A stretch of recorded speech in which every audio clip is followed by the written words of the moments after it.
Oke, halo semuanya. Kembali lagi bersama Evelyn di sini.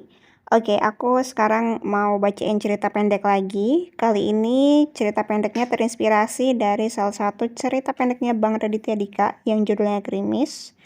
Nah, sekarang aku bikin yang judulnya Menjawab Gerimis. Nah, jadi di ceritanya Bang Raditya Dika itu yang Gerimis itu tentang Alfred dan Lisa yang dimana mereka putus. Dan di sini aku bakal cerita dari sudut pandangnya Lisa. Jadi supaya kalian gak bingung nih ini Alfred siapa, Lisa siapa, silakan kalian dengerin aja dulu cerita pendeknya Bang Raditya Dika yang judulnya Gerimis. Oke? Nah, sekarang aku bakal cerita yang judulnya Menjawab Gerimis. Selamat mendengarkan. Pagi yang biasa, matahari terbit dari timur seperti biasa. Lisa terbangun dari tidurnya. Hari itu adalah minggu ketiga Lisa harus WFH karena pandemi yang semakin menjadi. Ya, seperti biasa. Semuanya benar-benar biasa seperti biasanya. Lisa membuka jendela kamarnya agar udara segar pagi masuk. Terlihat motor yang dipanasi oleh bapak berkumis dengan kutangnya berwarna putih bercak coklat di sebelah rumah. Suara knalpotnya yang seperti kaleng jatuh benar-benar menjadi musik wajib setiap pagi. Di tengah suasana itu, suara getar HP memecah fokus Lisa. Pesan WhatsApp pagi seperti biasanya dari Alfred. Seorang laki-laki biasa yang ia temui 5 tahun lalu di Kopma kampus yang membantu Lisa karena kelupaan membawa uang tunai. Masih teringat jelas di kepalanya seorang pria berkemeja hitam polos seadanya dengan rambut belah samping terlihat edgy dan sederhana di saat bersamaan. Menyodorkan uang 50.000 dengan tangan sedikit gemetar yang ternyata itu adalah satu-satunya uang tunai yang tersisa di dompetnya. Pesan WhatsApp itu tertulis, "Selamat pagi sayang, have a good day, sorry semalam aku ketiduran. Soalnya air mata aku mengalir terus karena nonton drakor Hai Bye Mama." Lisa menghela nafas panjang. Ia tidak langsung membalas pesan itu. Lisa mengambil charger dan langsung mengecas HP-nya dan ditaruhnya di salah satu meja terdekat dengan colokan. Perasaan Lisa benar-benar sudah pudar. Entah, ia mulai bosan. 5 tahun dalam hubungan bukanlah durasi yang pendek. Ibarat seorang pegawai yang sudah mulai terbiasa dengan atmosfer dan drama yang setiap hari tercipta di dalam gedung korporat, 5 tahun bukanlah waktu yang singkat untuk saling mengenal dan terbiasa dengan sifat satu sama lain. Sudah 2 jam sejak pesan Alfred masuk, Lisa tidak membalas. Ia terlalu fokus ke pekerjaannya. Beberapa jam kemudian, tepat di jam 12 siang, Alfred kembali mengirim pesan. "Kamu udah makan siang? Aku boleh nggak ke situ? Bawain pecel Ibu Rita kesukaan kamu. Kebetulan aku lagi di dekat kosan kamu." Lisa membaca pesan itu dan sejenak berpikir, mencari-cari alasan agar tidak bertemu dengan Alfred. Lisa membalas, "MBB ya, chat kamu tenggelam. Aku udah pesan makan, sekarang makanannya udah on the way, kamu gak usah kesini." Getar HP kembali berbunyi, balasan dari Alfred masuk. "Oh ya udah, gak apa-apa, tapi aku boleh gak ke situ? Kita makan siang bareng," kata Alfred. Lisa kembali mencari alasan. "Aduh sorry, aku lagi banyak kerjaan. Lagian sekarang juga kan lagi pandemi, ntar kamu kesini malah bawa virus lagi. Udah ya, aku mau makan siang terus langsung lanjut kerja," jawab Lisa dingin. Baginya Alfred kini sekedar menjadi seorang teman hidup di masa kuliah yang tidak lagi selaras dengan dirinya yang sekarang berumur 24 tahun. Alfred tidak mendewasa seiring dengan berjalannya hubungan mereka. Cintanya ke Alfred seperti berhenti di umur 24 tahun. 5 tahun bukanlah durasi yang pendek untuk terus mempertimbangkan dan mencari alasan untuk bersama. Namun seperti sebuah film yang alurnya mulai membosankan, perasaannya kini telah menemukan titik jenuh. Lisa kembali mengambil HP-nya dan entah mengapa jari Lisa mengarah ke galeri tempat di mana ada banyak foto-foto kenangan mereka.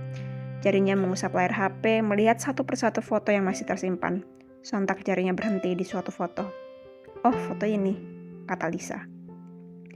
Foto itu diambil ketika Lisa dan Alfred sedang mengerjakan skripsi di perpustakaan. Terlihat Lisa dan Alfred yang sedang berdiri membelakangi kamera dengan tangan Alfred seolah mengusap manja kepala Lisa. Tidak disangka di sela-sela buku ada kecoa yang sedang merayap dan tiba-tiba terbang ke kepala Lisa.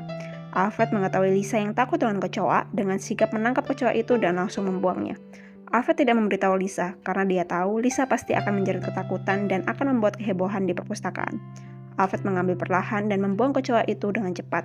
Saat itu kebetulan foto yang tercapture adalah ketika tangan Alfred sedang mengambil kecoa di kepala Lisa. Lisa tersenyum. Gerimis tiba-tiba turun, butir-butir air membasahi jendela diiringi suara rintik hujan dan angin sejuk yang masuk di sela-sela jendela. Sambil menatap keluar, Lisa larut dalam lamunan, membawanya menuju ingatan saat ia berpapasan dengan Alfred di lobi fakultas setelah menyelesaikan bimbingan skripsi pertamanya. Alfred menawarkan tumpangan ke Lisa. "Ayo udah gerimis, bentar lagi hujan deras, aku anterin pulang." Lisa langsung berlari masuk ke dalam mobil Alfred.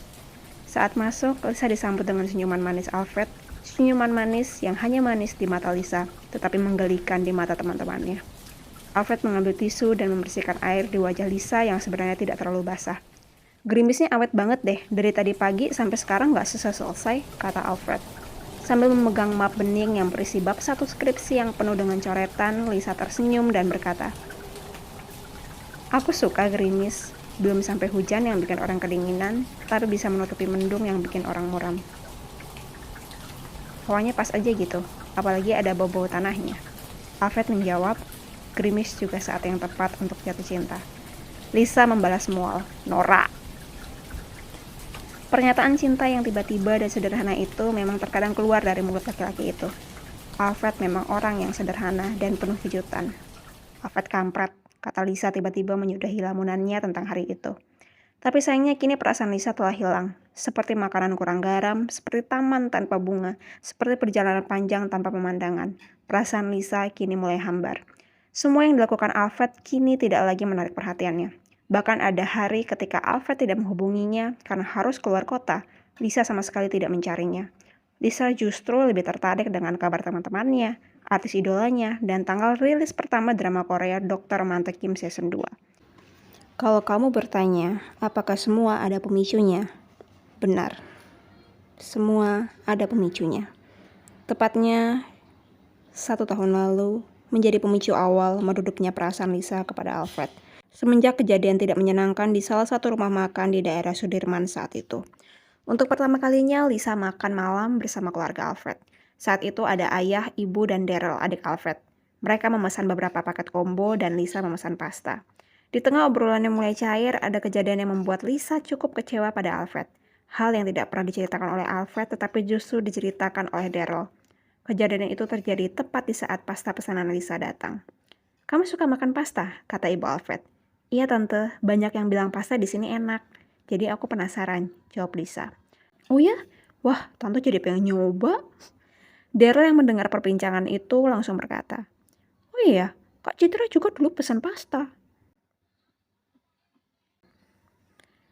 Tiba-tiba, ada hawa hening dan canggung yang tidak enak selama beberapa detik. "Citra yang mana? Citra yang jadi duta kampus dulu atau Citra yang jadi ketua BEM?" kata Lisa sambil menatap Alfred sambil tersenyum. "Citra yang jadi duta kampus," jawab Alfred spontan. Jawaban itu seolah membenarkan bahwa ada sesuatu yang terjadi antara Alfred dengan Citra. Lisa yang mencoba menutupi rasa terkejutnya mencoba mencari jawaban. Di dalam pikirannya mulai muncul banyak pertanyaan. Kenapa Daryl bisa kenal Citra? Kenapa orang tua Alfred tidak bertanya balik kepada Daryl seolah mereka sudah mengenal Citra? Alfred tidak langsung menjelaskan pada Lisa tentang Citra dan mengapa orang tuanya juga mengenal Citra. Alfred hanya terus melanjutkan makannya seolah tidak ada yang terjadi. Lisa tidak bertanya lebih lanjut untuk menggali informasi lebih dalam. Situasi ini sudah menjawab semuanya. Makan malam pun berakhir. Alfred izin ke orang tuanya untuk mengantar Lisa pulang. Sesampai di mobil, tanpa jeda waktu, Lisa langsung melontarkan banyak pertanyaan. Alfred kini terjebak dalam ruang interogasi yang diciptakan adiknya sendiri. "Kok kamu bisa kenal Citra? Dan kenapa keluarga kamu bisa kenal Citra? Terus kenapa adik kamu tahu kalau Citra pesan pasta?" Sebentar, wait. Oke, coba kamu jawab satu-satu. Mulai dari kenapa kamu bisa terlibat dengan Citra. Bunyi peluit tukang parkir semakin kencang. "Iya, mundur pak, mundur." Seolah tukang parkir menyarankan pada Alfred untuk mundur dari usaha mempertahankan diri dan segera menceritakan semuanya. Mobil mereka keluar dari resto menuju arah jalan ke rumah Lisa. Sepanjang jalan mereka berdua terdiam, larut dalam pikiran masing-masing. Lisa dengan usahanya menahan emosi dan Alfred yang sibuk mencari frekuensi radio. "Aku nggak marah," kata Lisa. "Aku cuma mau tahu ada apa dengan kamu dan Citra." Alfred terdiam. "Aku nggak marah, aku cuma mau tahu kok bisa keluarga kamu kenal sama Citra," tanya Lisa sekali lagi. "Waktu SMA aku pernah pacaran sama Citra," jawab Alfred. "Kenapa kamu nggak pernah bilang?" tanya Lisa. "Ya nggak kenapa-napa," jawab Alfred. "Ya nggak kenapa-napa gimana?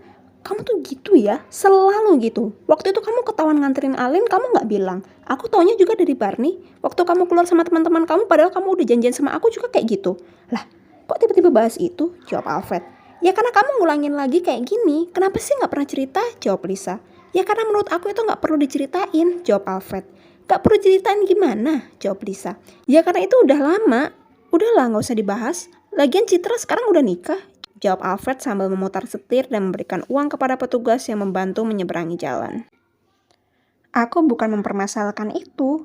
Siapapun orangnya, kenapa kamu nggak pernah cerita? Aku selalu cerita sama kamu. Aku cerita soal mantanku dan gimana aku putus dengan mereka.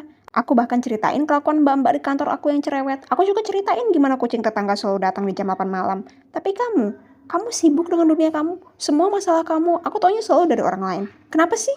Kenapa kamu nggak terbuka? Kamu gak percaya sama aku, kata Lisa. Ya aku suka dengerin semua cerita kamu, tapi menurut aku ini bukan hal yang penting buat diceritain, kata Alfred. Oke lah kalau aku suka cerita, bahkan hal remeh aku suka cerita. Tapi hal-hal kayak gini kenapa sih? Kenapa aku harus tahunya dari orang lain? Jawab Lisa. Ya karena itu bukan hal penting, aku bingung deh, jawab Alfred. Lisa kehabisan kata. Alfred memang bukan orang yang pandai bercerita. Alfred juga berpikir bahwa memang itu bukan hal yang penting. Dia juga tidak tahu sebatas mana sebuah cerita menjadi cerita yang harus diceritakan. Karena baginya itu hanya sebuah kejadian yang telah terjadi yang sepadan dengan angin yang bertiup kemudian hilang tanpa mempengaruhi kehidupannya. Tetapi Lisa berbeda. Baginya Alfred seperti sebuah dinding es yang tebal. Semenjak kejadian itu, Lisa seperti terus menahan diri untuk bercerita. Banyak hal yang ingin dia ceritakan, tetapi entah mengapa setiap dia mulai mengetik cerita itu di pesan WhatsApp, Lisa kembali menghapus pesannya. Seperti tanah di perbukitan yang mulai terkikis erosi banjir, perasaan antusias yang dulu pernah meluap kini perlahan terkikis. Hingga sampai di titik di mana dia benar-benar terbiasa tidak menceritakan apapun lagi. Dan tanpa disadari, semuanya akhirnya benar-benar menghilang. Cintanya ke Alfred sudah benar-benar hilang. Gerimis mulai berubah menjadi hujan lebat. Lisa kembali menyalakan HP-nya, membuka Instagram-nya dan mulai menghapus satu persatu fotonya bersama Alfred. Mengganti bio Instagram yang semula ada nama akun Alfred di sana yang diikuti emot love. Diubah dengan quotes anonimus yang secara acak ia ambil agar bionya tidak kosong. Sambil menarik nafas panjang, Lisa akhirnya unfollow Instagram Alfred. Lisa kembali mencari nama kontak Alfred yang dulunya ada emot love warna kuning yang akhirnya dihapusnya dan kini berganti dengan sekedar tulisan Alfred alumni UI. Lisa menelpon Alfred dan beberapa saat kemudian Alfred mengangkat teleponnya. Dan ini adalah akhirnya. Halo Bi, kamu kemana aja sih? Kok baru ngabarin? Ada yang mau aku sampaikan. Aku rasa sudah waktunya kita selesai. Kita harus selesaiin cerita-cerita ini.